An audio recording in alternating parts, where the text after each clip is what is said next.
pasado por la fase de la provisión divina, de la confesión. Nosotros sabemos en la iglesia esta cómo operan estas cosas y ahora vamos a abordar entonces nuestra lección, que es Efesios. El libro de Efesios, estamos en el capítulo 2:15 y es la lección 609 para aquellas personas que están en el internet, que están siguiendo la secuencia de los estudios. Ahora permítame leerles a Efesios 2:15. Este nos dice: aboliendo en su carne la enemistad, la ley de los mandamientos expresados por... Perdón, esto se disparó. No se debe disparar porque yo debo poner esto aquí, ahora sí. Bien, entonces, aboliendo en su carne la enemistad, la ley de los mandamientos, expresados en ordenanzas para crear en sí mismo de los dos un nuevo hombre, estableciendo así la paz. Entonces hemos visto pues que hemos partido de este versículo bíblico que nos está hablando de la ley de los mandamientos, que se refiere a la ley mosaica. La ley mosaica era el sistema operativo en el transcurso de la época de Israel y todo se aprendía por medio de ritual. Los rituales diseñados en la ley mosaica le dejaban saber al pueblo lo que necesitaban hacer, más las instrucciones que recibían pues del sacerdocio de la familia levita, a quienes les fue otorgado pues la batuta, si bien lo podemos decir de esa manera, para que la palabra de Dios se difundiera por el pueblo de Israel.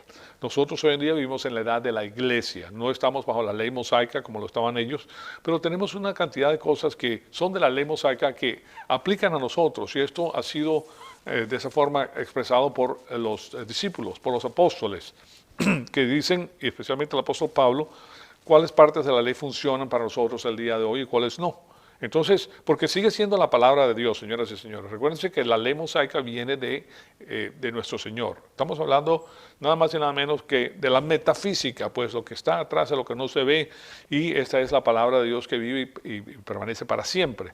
Y esta palabra no cambia. Ahora, ciertas porciones de la palabra de Dios del Antiguo Testamento eran rituales que establecían el hecho de que el Mesías iba a venir a la faz de la tierra para redimir al pueblo y para redimir al mundo entero. Entonces se expresaba por medio del cordero, sin mancha y sin contaminación. Las personas venían, traían un cordero, ellos mismos ponían su mano en la cabeza del cordero y se les daba el cuchillo de sacrificio. Ellos mismos le cortaban la carótida al animal para representar pues la venida de nuestro Señor Jesucristo. Ese animalito tenía que vivir con ellos por un periodo de 1 año en su casa. Era como un hijo, pues, lo trataban de esa manera. Y el animalito que no había hecho nada terminaba pues siendo sacrificado para enseñarle al pueblo que el Señor Jesucristo, que no tenía que ver nada, que no hizo pecado, vino para pagar por nuestros pecados en la cruz para que nosotros podamos tener vida eterna. Entonces, esa porción de la ley no aplica a la edad de la iglesia porque ya vino el Mesías. Ya el Señor Jesucristo vino como Cordero de Dios, murió en la cruz, pagó por nuestros pecados. Entonces, esos rituales que corresponden a ese evento de la cristología y de la soteriología no aplican a nosotros. Simplemente que ahora nosotros tenemos la realidad. Ya vino la realidad y ahora nosotros vertimos nuestra atención al Señor Jesucristo y lo que Él ha hecho en el transcurso de su vida, y eso pasa a ser el trasfondo de nuestra vida cristiana. No la ley mosaica, sino la vida del Señor Jesucristo. Bien, entonces con eso, la semana pasada pues hemos hecho este estudio que ha sido un estudio verdaderamente interesante porque estamos pasando pues por todo el asunto de la ley. Nos deja saber, hemos visto hasta el momento el propósito actual de la ley mosaica en la edad de la iglesia y los principios de la libertad que vimos la semana pasada. Eso es otra de las cosas que se aplican a la edad de la iglesia, los principios de la libertad, que son los mismos para toda la raza humana. ¿Okay? Pero son aquellas personas, aquellos pueblos que se apegan a esta manera de pensar, que tienen la vitalidad, tienen también la prosperidad que produce la palabra de Dios y tienen la paz que Dios da, porque Dios se encarga de que esos pueblos estén bien mantenidos. Entonces, nos dimos cuenta que bajo los principios de la libertad hay algo que es muy importante. La libertad sin autoridad. ¿Okay? Fíjense ustedes, si no hay autoridad, nadie está rigiendo, nadie está gobernando, entonces la libertad se convierte en libertinaje, entonces es anarquía. Entonces, la libertad sin autoridad es anarquía. En muchos de nuestros pueblos, viniendo de Sudamérica, en Centroamérica, en México, en diferentes lugares latinos, pues lo podemos decir de esa manera, a veces las personas toman la democracia como libertad, hacer lo que les da la gana. Yo me recuerdo en Venezuela, específicamente, cuando vino la época de los teléfonos públicos, cómo ponían los teléfonos públicos, invirtieron una cantidad de dinero, y esas personas en Venezuela, si no servía la maquinita, cuando le echaban el dinero, lo jalaban y lo rompían, y lo destruían. O sea que eso es anarquía, porque a ellos no les gustó, porque no funcionó, entonces ellos mismos se vengaban. Y lo que hacían era pues a las demás personas también echarles a perder el día. Entonces también tenemos que la autoridad sin libertad es tiranía. Si tienes un gobierno como el que hay ahora en Venezuela, que pues como hubo esa libertad sin autoridad, esa anarquía, no conocieron a Dios, entonces ahora está la tiranía, que es autoridad sin libertad. No puedes expresar las cosas como tú quieres porque te limitan. Básicamente tú no puedes decir ciertas cosas. Entonces se convierte en tiranía. Y después el activismo cristiano, hablando dentro de la misma iglesia, llega a ser anarquía o tiranía. El activismo cristiano. ¿Cuál es el activismo cristiano? Que toman a la iglesia como para hacer actos o hechos que tienen que ver con la sociedad. Vamos a arreglar la sociedad de una manera o de otra. No, miren, nuestro Señor Jesucristo no nos mandó a hacer eso. Nosotros somos embajadores de Cristo para proclamar el Evangelio de la salvación. Eso no significa que si nosotros personalmente podemos ayudar a una persona, lo debemos hacer. O sea que nosotros sí podemos hacer actos de caridad, pero no es lo que orquesta la iglesia, es lo que aprende la persona por medio de la palabra de Dios. Y el hecho por el cual lo hace es para que de alguna manera, compatible con la gracia de Dios, esa persona tenga la oportunidad de escucharle el evangelio de una persona a quien estima, porque esta persona la ayuda en un momento de debilidad, en un momento de alta necesidad. Entonces, esa persona le da audiencia a la que le hizo el bien. Entonces hay muchas personas que tienen ese don de paso en la iglesia, personas que tienen el don de ayudar a las personas que están necesitadas. Y claro, es algo valiosísimo porque es parte del don de la iglesia. La iglesia tiene diferentes dones espirituales que son otorgados a ciertas personas y esas personas lo utilizan para hacerle ese bien a una persona, pero también para darle el evangelio. No es simplemente para hacer el bien, como el dicho que había en Venezuela, haz el bien y no mires a quién. No, eso no es lo que pide la palabra de Dios. Entonces, después vimos que el activismo cristiano produce anarquía y destruye la libertad del establecimiento. ¿Por qué? Porque ahora, miren, una de las cosas que pasa, y les comenté esto la semana pasada, es que lo que sucede es que cuando la iglesia es utilizada como un brazo de política, termina en tiranía. Miren, la iglesia comienza a hacer relaciones con el mundo que es cósmico, el mundo que es dirigido por Satanás, y lo que sucede es exactamente lo que Dios le pidió al pueblo de Israel que no hiciera, que no se metiera con los paganos, que no se metiera a ofrecerles a ellos algo en cambio de lo que ellos tienen que ofrecer para poderse ligar a ellos. ¿Sí me explico? Eso no, la iglesia no lo quiere, la palabra de Dios no lo quiere. Nosotros estamos aquí para darle el evangelio la verdad, no para entrar en el sincretismo. Esa es la palabra que define que la iglesia abraza los conceptos que vienen de afuera de la iglesia, que es el paganismo, y lo inyectan dentro de la iglesia para quedar bien con las personas que están en el paganismo para que nos puedan escuchar. Nosotros no tenemos que hacer eso. Nosotros le debemos al mundo el evangelio, nada más. Si lo quieren escuchar, lo escuchen, y si no, lo dejan. Pero nosotros eso es lo que hacemos. No estamos aquí para entrar en ese sincretismo con el pueblo pagano. Entonces, y recuérdense que todo lo que no es de Cristo es pagano. Todos los sistemas que existen se expresan en religión pagana, se expresan en política pagana, se expresan en filosofías paganas, se expresan de muchas maneras diferentes, siendo la religión la carta mayor de Satanás. La carta mayor, y después seguido por la política y la filosofía. Entonces, el activismo cristiano que produce tiranía destruye la libertad cristiana, porque ahora con estas liaciones que se forman y con este sincretismo, tarde o temprano eso increpa en la vida del cristiano, de una manera o de otra, lo va a limitar, ¿okay? Porque no está haciendo caso de los pactos que ha hecho con las otras personas y sigue una línea política en vez de una línea cristiana. Por ejemplo, les di la semana pasada el asunto de la Inquisición española. Ningún creyente puede entrar en el activismo creyente y vivir la vida espiritual en la edad de la iglesia. Porque ¿qué fue lo que pasó con la iglesia durante el transcurso de la Inquisición española? Bueno, ellos perseguían a los judíos porque ellos querían que los judíos fueran parte de la cristiandad. Entonces, si ellos no aceptaban, los torturaban. Así de simple.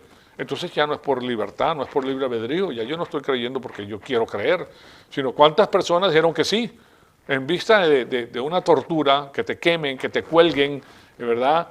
Por los pies, o que te dejen colgado por los brazos por un periodo de tiempo prolongado, o que te den palo en los pies, o sea, una serie de cosas tremendas.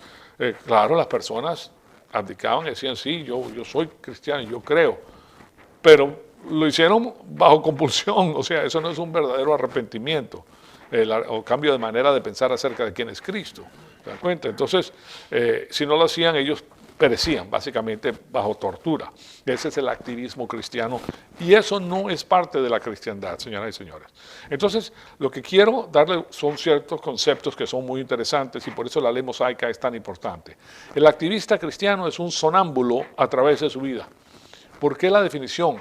Bueno, le podemos decir sonámbulo como una cosa mejor, de otra manera el zombie, ¿verdad? Es sonámbulo porque camina muerto, pues él camina y está soñando, está dormido, no se ha despertado, no sabe de qué se trata la cristiandad, simplemente es guiado de ir por un lado para otro y él lo hace, pero no tiene conocimiento. Eso es lo que pasa con muchas de las grandes instituciones religiosas, que al pueblo no le dejan saber absolutamente nada, solamente le dicen, ve aquí, ve allá, haz esto, aquello, arrodíllate, párate, siéntate, ¿ok? Y ahora vamos a hacer esto y esto y esto. Y tú tienes que hacer lo que ellos digan, pero no sabes de por qué. Tú no tienes idea de por qué, pues simplemente porque me lo dijeron. ¿Okay? Entonces, es como un niñito. Al niñito tú le dices lo que tienes que hacer. Dios no quiere niñitos en su organización. Él quiere personas adultas. Él quiere que nosotros crezcamos, que lo conozcamos profundamente.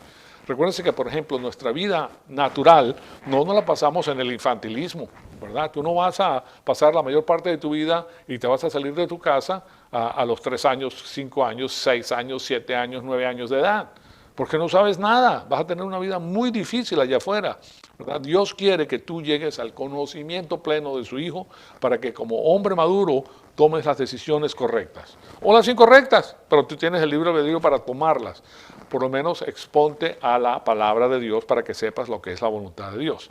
Entonces, el activismo cristiano es una teoría que dice que la esencia de la realidad es la actividad de un alma dominada por la emoción, por una causa que percibe como justa, lo cual es obras humanas sustituyendo el imperativo divino de ser lleno del Espíritu Santo. ¿Se dan cuenta? En vez de estar lleno del Espíritu Santo, que es lo que nos pide la palabra de Dios, comienza a hacer obras, comienza a hacer todo tipo de actividades humanas. Miren, señores, las religiones todas hacen eso. Todas las religiones se caracterizan porque ellos quieren ayudar al prójimo, ¿verdad? Eso es lo que ellos tienen, con la ayuda al prójimo lo hacen. Pero aquí lo que Dios quiere es que nosotros no solamente ayudemos espiritualmente a la persona, sino que ayudar a esa persona que conozca a Cristo. O sea, nosotros somos los voceros del Señor. Entonces, es algo que tenemos que entender para no ser niños, guiados de un lado para otro con todo viento de doctrina falsa. Por eso el activismo cristiano es contristar al Espíritu Santo. Mucho, pero muchas de las personas que las ponen a trabajar no saben lo que es la confesión de sus pecados a Dios. Si confiesas sus pecados a un hombre, no son perdonados. Si tú confiesas tus pecados a un supuesto sacerdote, no eres perdonado porque él no es Dios. Solamente Dios tiene el poder de perdonar los pecados. ¿Se recuerdan de la actividad que tiene nuestro Señor Jesucristo, que viene esta persona que es paralítica y la pone en el techo y el Señor le dice, tus pecados son perdonados, y los salcedos dicen, ¿quién es este que dice como si fuera Dios el poder de perdonar los pecados? Bueno, solamente Dios tiene ese poder. El pecado es contra Dios. ¿Me explico? Es la desobediencia. Entonces, no es ninguna persona que esté pues, en el clero, es la que te va a dar el visto bueno para que tú seas salvo o que tus pecados sean perdonados. No, vas a estar en carnalidad. Y en carnalidad no puedes agradar a Dios. No estás lleno del Espíritu Santo, no estás haciendo la voluntad de tu Padre. Entonces, el activismo cristiano es contristar al Espíritu Santo, apagar al Espíritu Santo y mentirle al Espíritu Santo. Imagínense ustedes que la persona, sin saberlo, queriendo hacer lo que es correcto, hace lo que es incorrecto por falta de conocimiento. Por eso mi pueblo es destruido por falta de conocimiento. Y así tienen a la mayor parte de los cristianos el día de hoy. Los tienen tontos, mensos, dundos, ¿okay? Haciendo lo que les dicen y ya. Entonces, el activismo cristiano es la función predominante de la palabra maldad. Ya saben lo que es la maldad. La maldad no solamente es una palabra, la maldad es la política de Satanás. La política del conocimiento del bien y del mal es la maldad. Y la maldad se expresa pues con los sistemas, con esos símbolos que les he puesto yo una y otra vez del sistema cósmico, que tiene que ver con el arbolito del conocimiento del bien y del mal. Bueno, el arbolito del conocimiento del bien y del mal es la maldad, es la política de Satanás. ¿okay? Y también pues la estatua de Nabucodonosor enseñando los diferentes imperios que iban a existir en la raza humana, que son de la maldad, son del paganismo. También habla de la Torre de Babel, que es el atentado del hombre de hacerse, de dirigirse sin Dios en este mundo. O sea, todos los gobiernos son dirigidos sin Dios. ¿Se dan cuenta? Todo eso es parte de la maldad. La maldad entonces tiene ahora otra definición para nosotros. Antes veíamos la maldad como algo simple, pero ahora nos damos cuenta que la maldad es la definición del sistema cósmico de Satanás y de su política. ¿Cuál es la política de Satanás? La maldad. La maldad. Implementar el mundo sin Dios. Dirigirse sin Dios. Echar a un lado a Dios. Y por el otro lado decir yo seré como el Dios Altísimo. La arrogancia, que es lo que el resultado natural de esa manera de pensar. Entonces, el activismo cristiano, entonces, es la función predominante de la palabra maldad dentro de la iglesia, el activismo cristiano. Ahora, como sistema de maldad, el activismo cristiano llega a ser un sistema de mal, en el cual el lado oscuro de la moralidad asume que el fin justifica los medios. ¿Okay? El fin justifica los medios. Eso, ustedes han oído esa palabra, ¿verdad? Esas palabras, el fin justifica los medios. Eso es lo que utiliza el comunismo. El fin justifica los medios. No importa lo que haga con tal de que lleguemos a lo que querramos. Pues no es así. No es así. Los medios justifican el fin. Entonces tiene que ser de la manera correcta, las cosas hechas de la manera correcta. Entonces, la voluntad de Dios expresada en la palabra de Dios siempre tiene que operar bajo los principios relacionados a nuestro mentor. Y nuestro mentor es Dios el Espíritu Santo. Nosotros, de nuevo, tenemos que expresar la palabra de Dios operando bajo la plenitud del Espíritu Santo. Y quiero que sepan una cosa, que nadie sabe eso. O sea, a lo que me refiero es que una persona que está fuera de la iglesia no sabe que tú estás operando bajo la plenitud del Espíritu Santo, porque eso no se ve, eso no se siente. Ellos simplemente no saben lo que está pasando, pero tú sí sabes. ¿Okay? Entonces uno no puede estar lleno del Espíritu Santo y a la vez estar involucrado en el activismo cristiano, porque son incompatibles. El activismo cristiano es la falsificación de la cristiandad. ¿Vieron eso? Y eso es muy difícil. Muchas personas oyen eso y wow, eso no lo había entendido yo. Pues así es. Quiere decir que tú no puedes ser bueno con las personas de ninguna manera. La palabra de Dios nos comanda hacer eso. La palabra de Dios nos comanda alimentar al que tiene, al pobre y necesitado, visitar a los enfermos, visitar a los que están en la cárcel, ayudar a las personas necesitadas, pero eso es individualmente. ¿Me explico? O sea, y ese es el resultado del crecimiento espiritual y de la plenitud del Espíritu Santo. No la manera en la cual tú vas a crecer dentro de la vida cristiana, sino que es el resultado de ese amor que tú tienes en tu corazón porque tú estás haciendo uso de esas actividades para atraer a esa persona a Cristo y presentarle el Evangelio de la salvación y animarlo a que venga a recibir las bendiciones de su Padre directamente de Él, así como tú las has recibido. ¿Se dan cuenta? Entonces es completamente diferente. Estamos hablando de una forma en la cual la persona como adulto entiende las cosas. Una cosa es amar como niño, otra cosa es amar como adulto. ¿Okay? Y sobre todo como un adulto cristiano. El adulto cristiano ama a pesar de los pecados de la otra persona, a pesar de las debilidades de la otra persona. ¿Okay? Eso es algo muy interesante. O sea, es como querer el camarón con vena y todo. Aquí nadie es perfecto. Y te ama a la persona así como eres. Eso es algo maravilloso. ¿Okay? Entonces, no es como las personas incautas que ven a una persona, esta es la maravilla, y la ponen acá arriba en el pedestal, y después le ven los pies de barro y la destruyen, porque no era lo que pensaba. Pero si tú mismo fuiste la que pusiste a esa persona allá arriba, por falta de conocimiento, tú te hiciste en tu mente una imagen, y esa imagen tú la adoraste, la pusiste arriba. Y después te das cuenta de que tiene una cantidad de errores, una cantidad de problemas impresionantes. ¿Te das cuenta? Pero ahora como persona adulta tú puedes tener esa relación sabiendo qué es lo que tiene esa persona y amar a la persona de todas maneras. Y darse cuenta de que todos somos imperfectos y que de alguna manera la palabra de Dios es la que corrige esos errores. No tú no te metas a corregir esos errores porque te sale el tiro por la culata. ¿Por qué? Entonces te conviertes en un tirano. Imagínate tú tratar de implementar lo que tú conoces de una persona que no conoce. ¿Okay? Es como decir, tú sabes hablar inglés y puedes leer un libro en inglés. Y la persona con la que estás no sabe leer inglés, ni hablar inglés. Entonces tú comienzas a leer el libro y ahora léelo tú. y la persona no lo puede leer y lo empieza a dar coscorrones y trancazos y le da látigo porque ¿qué pasa? ¡Bruto! ¡Estúpido! ¿Cómo es posible? Bueno, eso es lo mismo que hace cuando tú tratas de hacer que una persona que no ha llegado a ese nivel de madurez espiritual hacer lo que tú haces o a exigirle que haga algo que no conoce. ¿Cómo lo va a hacer? Es imposible.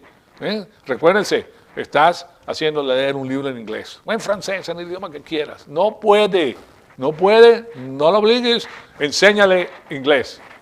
Poco a poco lo puede hacer, ¿verdad? Bueno, lo mismo pasa entonces en la relación. No se puede obligar, es lo que hace el legalismo.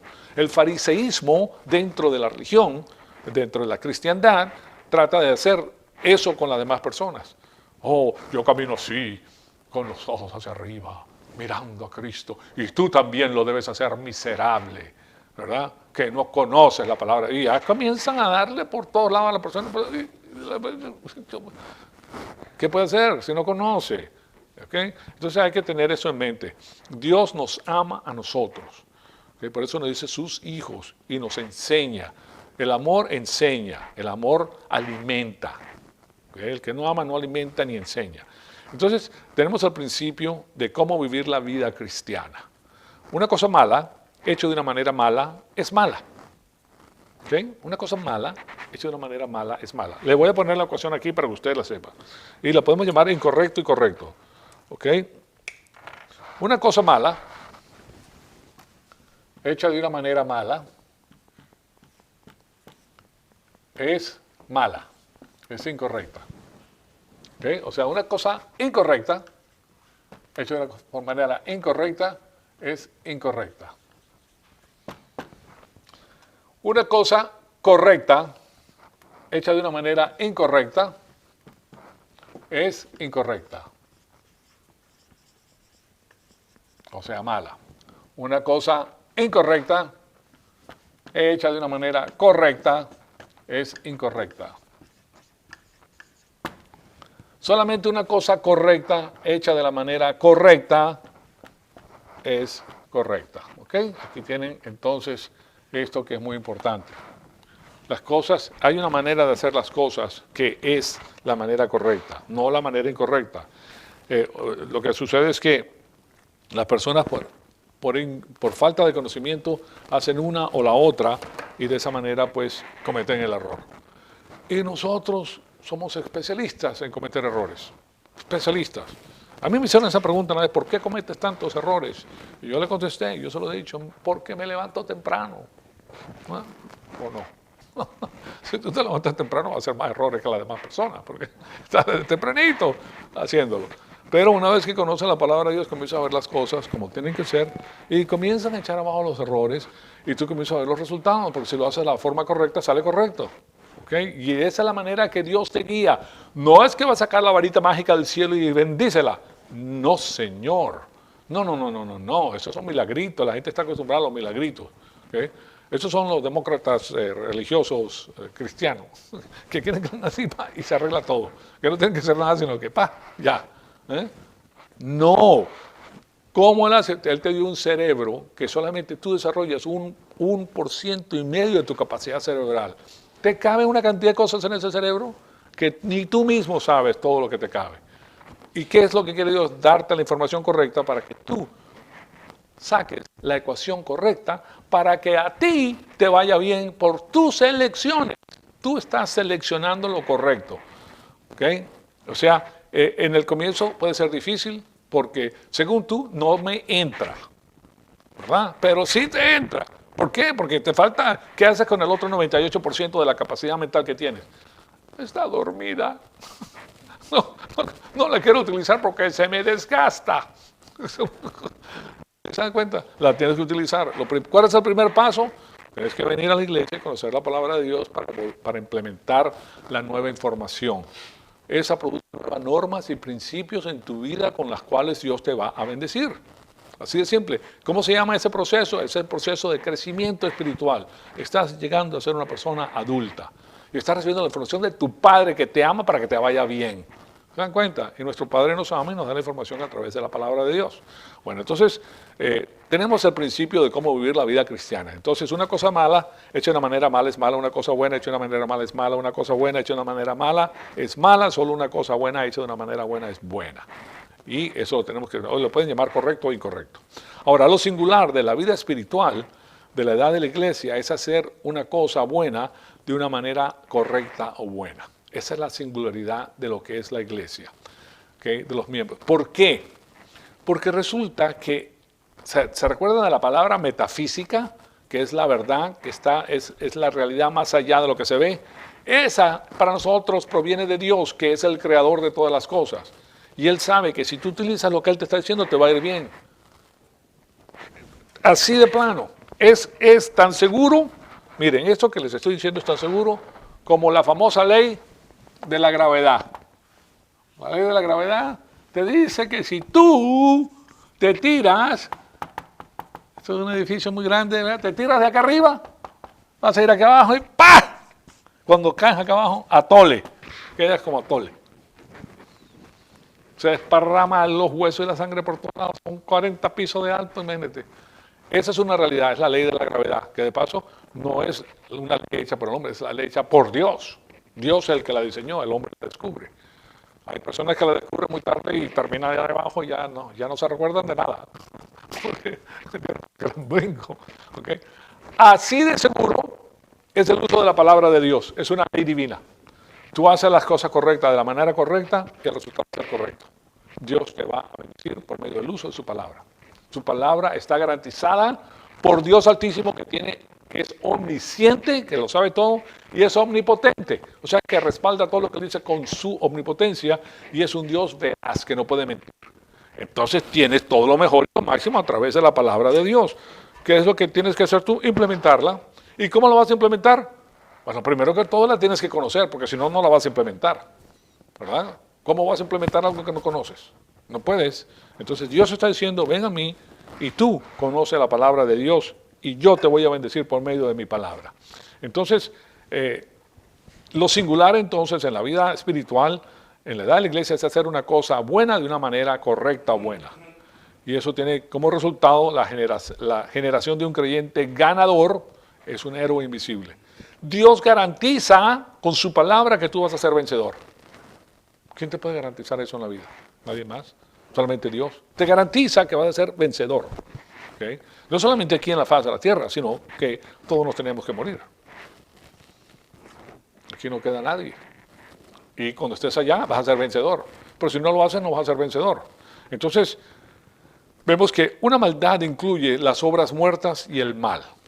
La ignorancia o el rechazo de la doctrina, incluyendo pues 1 Juan 1.9, que es la confesión. La confesión de nuestros pecados es la doctrina más básica en la cristiandad.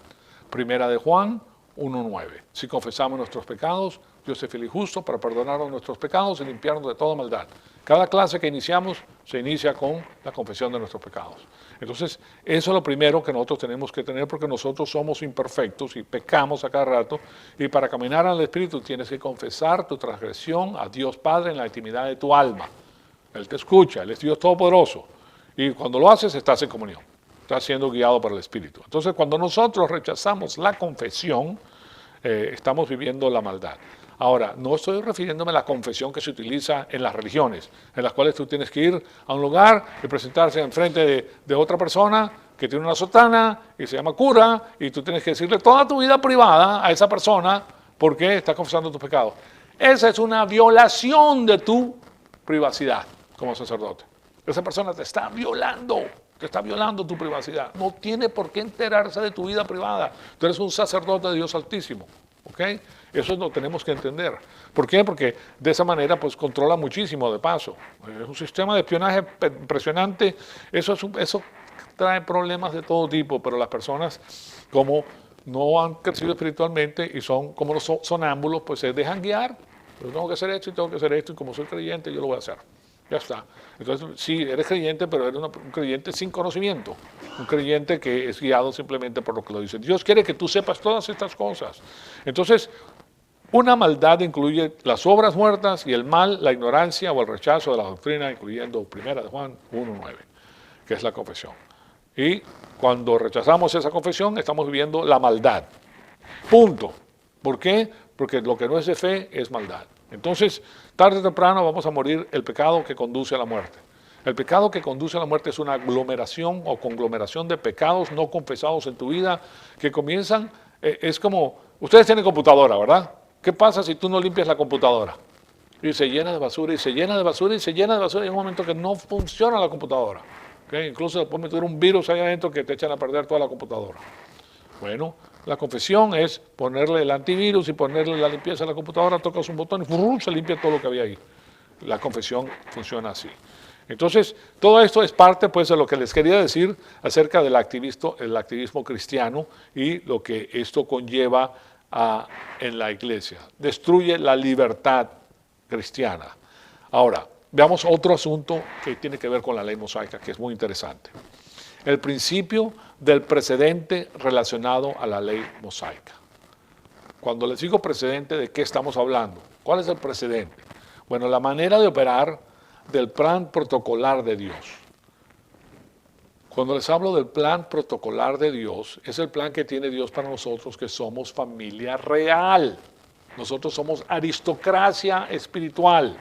No importa cómo te sientas, no importa cómo te vistas, no importa dónde estés, tú eres aristocracia espiritual porque tú eres hija del Rey de Reyes y Señor de Señores. Eres hija de Dios. Él va a gobernar en la faz de la tierra cuando regrese. Tú eres de esa familia, tú eres de la familia de Dios. No hay una realeza más grande que esa, entonces eres aristocracia. Pero la aristocracia que no conoce lo que es la aristocracia y no conoce lo que es, cómo se vive y cómo se actúa bajo la aristocracia, entonces no puede actuar de esa manera. Pero eso no niega que sigue siendo aristocracia. ¿Me explico? O sea, porque lo eres simplemente que no conoces, pero eres. Tienes la sangre real, vamos a ponerla de esa manera. Tú tienes la sangre espiritual real. Entonces, la manera de operar del plan protocolar de Dios, que es el plan real para la familia real de Dios, toma su precedente de la dispensación de la unión hipostática, que es la dispensación de nuestro Señor Jesucristo. ¿Okay? Cuando Él estuvo en la faz de la tierra, Él vivió una vida perfecta y Él hizo las cosas de acuerdo al plan de Dios. Nosotros sacamos nuestro precedente, no de la ley mosaica que precede, sino de la vida de nuestro Señor Jesucristo. ¿Vieron eso? Y claro está, esa existía en la dispensación de Israel. Esto quiere decir que ese precedente para el plan protocolar de Dios no sale de ninguno de los mandamientos de la ley mosaica, sino sale de la vida de nuestro Señor Jesucristo. Fíjense la importancia que tiene todo esto. Ya sea el diezmo no pertenece a la iglesia, o la observación del sábado no pertenece a la iglesia, o manteniendo los 10 mandamientos para la salvación, no pertenece a la iglesia, ni para el Antiguo Testamento.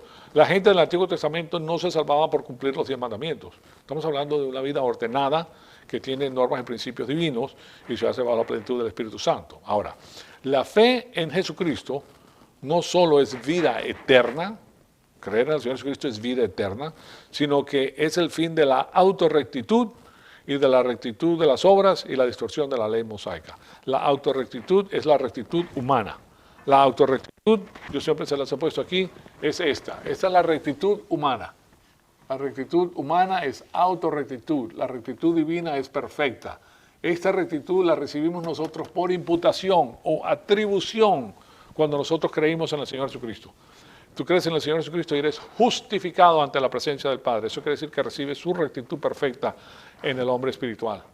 El hombre espiritual, controlando el alma, está haciendo las obras divinas y tiene relación con Dios y puede ser entonces, cuando muera, puede ser recibido en el cielo debido a que tiene la misma rectitud de Dios en él, imputada por la justicia divina. ¿Okay? Porque tú creíste en el Señor Jesucristo y fuiste justificado legalmente, jurídicamente, ¿okay? en el reino de Dios. Eso es equivalente a la ciudadanía del cielo. Es como si te dieran, tú eres ciudadano del cielo. ¡Pum! Ya está. Esa es la rectitud de Dios. Se requiere la rectitud de Dios para entrar al cielo. Sin la rectitud de Dios no puedes entrar al cielo. Y la rectitud de Dios no te la puedes ganar. Ni te la puedes merecer, ni te puedes comportar muy bien, ni nada de eso. No, Señor. Esa la recibes tú porque creíste en la obra que hizo el Cordero de Dios, que quita los pecados del mundo, que es el Señor Jesucristo, que fue a la cruz y pagó por tus pecados.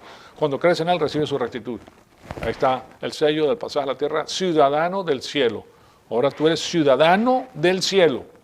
Tienes una doble ciudadanía. La ciudadanía aquí en la tierra y la ciudadanía celestial.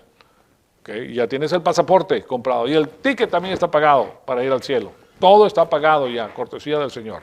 Entonces, la fe en Jesucristo no solo es vida eterna, sino que es el fin de la autorrectitud humana, ¿verdad? De la rectitud de las obras, porque esa rectitud humana se representa en obras humanas. Mira lo bueno que soy, todas las obras buenas que estoy haciendo, y tiene que ver a mí por ese sacrificio sobrehumano que estoy haciendo para rescatar a las personas en este mundo, etcétera, con tus obras. ¿Me das cuenta? Y esa es la distorsión de la ley mosaica. Ni la autorrectitud, ni las obras justas de la ley pueden mejorar la imputación de la rectitud divina que se nos dio en el momento que creímos en el Señor Jesucristo. Eso es importantísimo, señoras y señores, porque eso nos lo dio Dios a nosotros. La rectitud divina imputada no solo es la base de la justificación, sino que a la misma vez provee para nuestro soporte logístico. El soporte logístico, cuando les hablo de soporte logístico, primero déjenme darles una aclaración, porque cuando se habla de la logística se está hablando de términos militares. ¿Okay? La logística es el arte de abastecer a las tropas que están en el campo de batalla durante esa incursión. ¿Okay? Están en guerra, este es el ejército que está formado, divino, y este ejército divino tiene la logística divina. La logística. ¿Qué quiere decir logística? Que estas personas tienen agua, comida, uniforme, balas, armas, soporte aéreo, soporte marítimo, información, todas esas cosas que tiene que tener un soldado, dirección, tiene que tener dirección hacia dónde se dirige el ejército, dirección de las tropas. Todo lo que necesita el soporte logístico para la tropa, para que pueda llegar al fin por el cual ha sido mandado, que es la victoria. Entonces nosotros tenemos el soporte logístico del cielo. Nuestro Padre nos da a nosotros el soporte logístico, porque nosotros somos embajadores del Señor, somos sacerdotes del Altísimo y somos parte del ejército divino. Entonces nosotros tenemos este soporte logístico de Dios para nosotros. Entonces, la rectitud que nosotros hemos recibido, la rectitud perfecta de Dios, eso sucede en el momento que tú crees en el Señor Jesucristo. La justicia de Dios imputa a nosotros su propia rectitud en el momento de la fe en el Señor Jesucristo. Tú crees en el Señor Jesucristo, tienes la rectitud divina, eso es lo que te permite tener la relación con Dios eterna y tener la vida eterna y tener la seguridad eterna y todo lo demás. Ahora, tenemos por un lado lo que es la justificación. Este proceso se llama justificación. Okay, esta justificación significa que tú ya en los ojos del Señor puedes entrar porque ya tus pecados fueron pagados, ya tú tienes la rectitud divina, ya tú tienes el derecho de la ciudadanía eterna. Ahora, es a esta rectitud divina que viene la logística divina. ¿Okay? O sea, la logística divina viene por medio de la justicia de Dios, viene por aquí. Todo esto viene por aquí. Todo esto viene por aquí. ¿Se dan cuenta? No viene por ningún otro lado, no viene por aquí, no viene por aquí, no viene por aquí, no viene por aquí, por ningún lado. Viene por esa tubería establecida por Dios con nosotros para mantenernos en la faz de la tierra. Entonces, la rectitud divina imputada, que es la rectitud que nosotros tenemos, que es la justificación, no solo es la base para la justificación de nosotros, sino que a la misma vez provee para nuestro soporte logístico. Entonces, no es por lo que tú haces que Él te va a dar a ti ese soporte, es por la rectitud que tienes en ti. Hay cristianos que no están creciendo, que no están haciendo nada, que con las cosas de Dios están metidos en el mundo, pero Dios los mantiene igual porque son hijos de Él. Ahora que posteriormente, a través de los errores que ellos hacen, van a ser un desastre de su vida y van a perder la segunda herencia, bueno, porque ellos escogieron eso por falta de conocimiento, ¿verdad? Pero Dios sigue, les brilla a ellos el sol como te brilla a ti. ¿Okay? Tienen comida como tú la tienes. Incluso ellos a lo mejor incurren en el sistema cósmico y tienen bendiciones del sistema cósmico. Y tú dices, bueno, ¿y por qué esta persona es bendecida? Si es un vago, hace lo que le da la gana y yo estoy con el Señor, ¿verdad? Pero es parte del soporte logístico. Entonces, provee para nuestro soporte logístico y de las gracias y bendiciones y la rectitud divina imputada también provee la base para el amor personal de Dios para cada creyente después de la salvación. Es la base, fíjense que es la base. Ahora, a medida que tú utilizas la rectitud de Dios para ganar lo que nosotros necesitamos, que es ¿qué? Capacidad. A medida que nuestra capacidad incrementa por medio de la palabra de Dios, las bendiciones de Dios fluyen a nosotros, porque Él no nos va a bendecir más allá de lo que nosotros podemos soportar. ¿Se dan cuenta? Eso es muy importante porque mucha gente no entiende. Si tú tienes esta capacidad, como un dedal, hasta ahí te da bendiciones Dios, te lo llena. Si tu capacidad es como este vaso, te lo llena. O sea, a medida que tu capacidad va incrementando, las bendiciones van incrementando, porque tú puedes manejar las bendiciones. Eso no lo puede experimentar una persona que no conoce a Dios. Solamente la persona que conoce a Dios comienza a ver eso, porque esa copa que ustedes ven ahí comienza a llenarse con paz, con tranquilidad, con estabilidad. ¿Ah? Y las cosas que Dios diseña para tu vida, que Él sabe exactamente lo que tú necesitas. Puede que no sea dinero, pero te da otras cosas que Él sabe que tú necesitas y que quieres. ¿Te das cuenta? Y es lo que te da la felicidad. Hay personas que son más inteligentes que las demás y saben que el dinero no es la felicidad. Claro, sé que hay personas que dicen, bueno, pruébame para que tú veas. Déjame que me gane la lotería de 20 millones de dólares. Para que tú veas que yo te voy a enseñar que sí soy fiel. Recibe los 20 millones de dólares, no lo ves más nunca. Se fue, se perdió en el mundo, en el sistema. Yo regreso en 20 minutos. Olvídate, que no regresó. Entonces, el plan protocolar de Dios, que es el plan que tiene Dios para su familia real, está clasificado como la doctrina del misterio.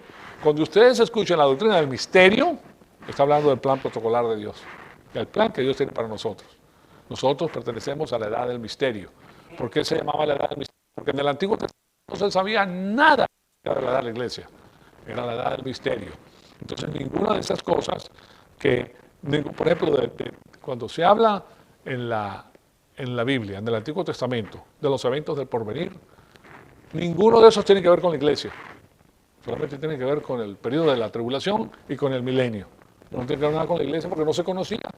Entonces, esa serie de cosas, por ejemplo, el don de lenguas, ese don de lenguas que las personas hablan, ¿verdad? Ese se le dio al pueblo judío, fíjense en esto, para que ellos predicaran el Evangelio a las personas que venían a las fiestas sagradas de Jerusalén en las épocas de nuestro Señor Jesucristo. ¿Okay? Hasta que se termina eso y ya. Porque estas personas venían de Meda, de Persia, de los elamitas, de los egipcios. Ellos venían, y estas personas de lenguas que hablaban sus idiomas natales y le daban el Evangelio de la salvación. Pero hoy en día eso lo han distorsionado y aquí el que no tenga el don de lengua no es cristiano. Tú vas a una de estas iglesias y están con la tembladera y que viene el Espíritu y que ay papá, no saben lo que están hablando. ¿Okay? Y el otro está ahí, muy emocional, eso sí, muy emocional. Y uno de esos, pues es un zafarrancho, esta gente está loca. ¿Qué les pasa? Yo me imagino a la persona con el Señor Jesucristo hablando, que viene, que el Espíritu y que la fregada. No, hombre. Señores, hay que tener 5 dedos de sentido de mente para poder pensar de la manera correcta. Esto no se trata de locuras, eso se trata de conocimiento. Dios no dice, crece en la emoción. No, dice, crece en el conocimiento pleno del Hijo de Dios, hasta la plenitud de un hombre maduro, en la madurez espiritual. Entonces, vemos que ni una sola palabra acerca de lo singular de la edad de la iglesia se encuentra en el Antiguo Testamento. Nada. Ahora, yo se los voy a poner aquí para que ustedes se den cuenta, porque yo se los sigo diciendo, pero aquí tienen ustedes la información. Romanos 16, 25 al 26 nos dice, y al que puede hacerlos firmes según mi evangelio y la predicación de Jesucristo y según la revelación del misterio que me ha sido oculto desde los tiempos eternos. Fíjense que en el Antiguo Testamento no se conocía nada acerca del misterio, ¿verdad? Oculto de los tiempos eternos, desde la eternidad pasada, pero que ha sido manifestado ahora, cuando está el apóstol Pablo aquí en la faz de la tierra, y por medio de las escrituras proféticas y según el mandamiento de Dios eterno, se ha dado a conocer a todas las naciones para la obediencia de la fe. O sea, era un misterio, nadie lo conocía, pero llegó el momento en que ese misterio iba a ser revelado. Pero antes de eso no se sabía nada. ¿Y a quién se le da? Al apóstol Pablo la mayor parte. Y también en Efesios, ya con esto vamos a concluir, le voy a dar un par más y concluimos. Efesios 3:1. Por esta razón, yo, Pablo, prisionero de Cristo Jesús a favor de ustedes los gentiles. Él está en la cárcel, está pronunciando, esta es una de las epístolas que escribe en la cárcel. Sin duda han oído de la administración de la gracia de Dios que me ha sido conferida en beneficio de ustedes. Fíjense ustedes, este es el periodo de la gracia, ¿verdad? Por la revelación me fue dado a conocer este misterio. Como antes los he escrito brevemente, por tanto, leyéndolo podrán entender cuál es mi comprensión en el misterio de Cristo. En otras generaciones no se dio a conocer este misterio a los hijos de los hombres, como ha sido revelado ahora a sus santos apóstoles y profetas por el Espíritu Santo. A saber, que en Cristo Jesús los gentiles son coherederos, incorporados en el mismo cuerpo y copartícipes de las promesas por medio del Evangelio. Ahí lo tienen ustedes, que eso no fue concedido en la parte de aquí. Y finalmente les voy a dar a Colosenses 1, 25 al 26, para concluir. Y aquí tienen ustedes lo que nos dice. De ella llegué a ser ministro según el oficio divino que Dios me dio a favor de ustedes. Ese es el don espiritual que Él les dio, que es el apóstol. Para dar pleno conocimiento a la palabra de Dios. El misterio de Dios que había estado oculto desde los siglos y generaciones, pero que ahora ha sido revelado a sus santos. O sea que eso no se conocía en el Antiguo Testamento, para nada, no podían hablar de esto, pero ahora a sus apóstoles, después de la muerte del Señor Jesucristo, se les dio a conocer. Cristo tenía que morir para que eso sucediera, ¿verdad? Entonces ahora Él lo tiene, ha sido revelado a sus santos, y ahora nosotros tenemos el privilegio de tener esta información para vivir de acuerdo a la santa voluntad de nuestro Señor y Dios Todopoderoso. Ahí lo tienen ustedes. Entonces, vamos a ver la semana que viene, continuamos, porque ustedes pueden ver que esto es verdaderamente interesante. Yo sé que es mucha información, pero ustedes solamente han desarrollado de 1 a 2% de su capacidad mental. El Espíritu Santo nos ilumina con todo esto. Quizás lo tengas que oír 2, 3, 4 veces, pero se te va a quedar grabado, y esta información es valiosísima, porque sabes que Dios te está bendiciendo, te está dando sabiduría para saber por qué estás aquí y por qué están sucediendo las cosas que suceden y cómo funcionan y cómo encajan. Tú vas a saber todo eso. Ya no eres la persona que eras antes sin conocimiento, ¿verdad? Ahora vas a ser una persona con conocimiento, con sabiduría, que eso es lo que Dios quiere de sus hijos, que lo entendamos y que lo conozcamos. Entonces, ahí concluimos nuestra clase. Amado Padre, te damos las gracias por este privilegio extraordinario que nos has dado de escuchar tu palabra. Te pedimos que el Espíritu Santo nos siga retando, Señor amado, con esta información que es tan valiosa para nuestra vida espiritual. Y te pedimos que en nosotros todo lo que esto produzca sea para la gloria y la honra de tu Hijo amado, nuestro Señor y Creador Jesucristo. En su nombre te lo pedimos. Amén.